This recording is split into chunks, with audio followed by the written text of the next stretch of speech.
في قصة غريبة انتشرت على النت عن شاب حلم انه في مكان فاضي ابيض كله هدوء، لا صوت ولا حركة.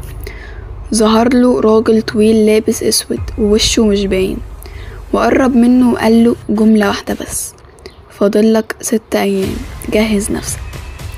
الشاب لما صحي كان فاكر انه مجرد كابوس، لكن من تاني يوم بدأت حاجات غريبة تحصل له. الساعة بتاعته كل يوم بتقف عند نفس التوقيت اللي حلم فيه، 3:46 دقيقة، وبيلاقي ورقة غريبة على سريره مكتوب عليها 5 أيام، 4 أيام، وهكذا.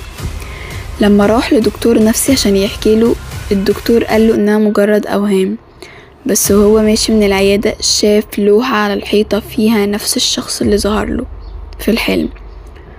لما سأل الدكتور عنها قاله اللوحة دي مش بتاعتنا، واحنا اصلا ما عندناش حاجة متعلقة بالشخص ده. اليوم السادس جه والشاب ده اختفى. كل اللي اتبقى منه هو قصة وفيديو نشره بيعد في الأيام. فالسؤال هنا: هل فعلا في كائنات بتظهر في الأحلام قبل الموت، ولا دي كلها صدفة مخيفة؟